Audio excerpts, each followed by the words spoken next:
Marketing management Philip Kotler સાહેબે આવડી મોટી બુક લખી છે.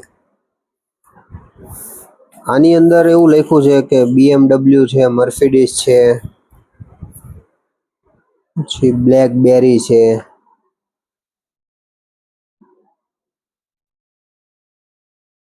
અમુક ઇંગ્લિશ નામ મને વાંચતા નહીં આવડતા એવી એવી કંપનીઓ છે. SAS છે. આ બધી કંપની છે એનું માર્કેટિંગ કેવી રીતે કરે છે, એની માર્કેટિંગ સ્ટ્રેટેજી શું હોય છે. અમુક ફરવાલાયક સ્થળો છે, એ ફરવાલાયક સ્થળોને કેવી રીતે માર્કેટ કર્યું છે એવું બધું દેખાડ્યું છે આની અંદર. માર્કેટિંગની અંદર મેં જ્યાં સુધી ઓબ્ઝર્વેશન કર્યું છે ત્યાં સુધી તમને એવી દુકાનના નામ વધારે યાદ હશે કે જેનું બેનર છે એ બહુ મોટું લાગ્યું હોય, એટલું બધું મોટું બેનર લાગ્યું હોય કે બેનરની અંદર માત્ર એના નામ છે, બીજું કાંઈ હોય નહીં. અને એ નામ એવું હોય કે એકવાર તરત મારી જેવા માણસને ઇંગ્લિશ ન આવડતું હોય, કારણ કે મારું ઇંગ્લિશ કપિલ શર્મા કરતાંય ખરાબ છે અને મારા અક્ષર રહ્યા એ ગાંધીજી કરતાંય ખરાબ. એટલે એવા સારા અક્ષર થોડાક હોવા જોઈએ અને એવું ઇંગ્લિશ જેને ન આવડતું હોય આ વ્યક્તિઓ તમારું બોર્ડ વાંચી નાખે તો તમારું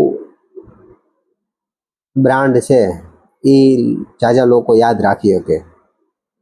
કારણ કે તમારું બ્રાન્ડનું નામ લોકો યાદ ન રાખી શકે ત્યાં સુધી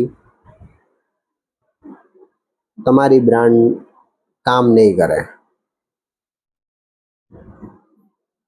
એવું આ બુકમાંથી શીખવા મળે છે.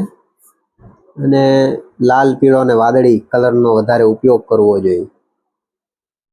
પછી કંઈક યુનિક ક્રિએટિવ હોવું જોઈએ. જેમ કિટકેટ પેલા ઓલા બાકડા ઉપર એની ચોકલેટ રાખે છે, અમૂલની એડવર્ટાઇઝિંગ બહુ સારી હોય છે. એટલે આવી રીતે સારા એડવર્ટાઇઝિંગ હોવું જોઈએ. અત્યારે સમય રૈનાની નવી એડ્સ બહુ સરસ આવે છે જો તમે જોયું હોય તો. એટલે કંઈક ક્રિએટિવ રીતે એડવર્ટાઇઝિંગ કરી હોય તો સેલ્સ વધી શકે છે. બિઝનેસ में दो कानों के बीच है उसका इस्तेमाल करो, આવો કોઈક ડાયલોગ હતો એક પિક્ચરનો, મને યાદ નથી કયું પિક્ચર હતું એ, કોમેન્ટમાં લખજો કયું પિક્ચર હતું એ. બસ બાકી તો આ બુકમાં તો ઘણું વાંચીએ એટલું ઓછું છે, બહુ બધી સ્ટ્રેટેજી આપી છે. વાંચ્યું હોય તો મારી માગવા ન આવતા ઓનલાઈન મગાવી લેજો કે ઓડિયો બુક સાંભળી લેજો.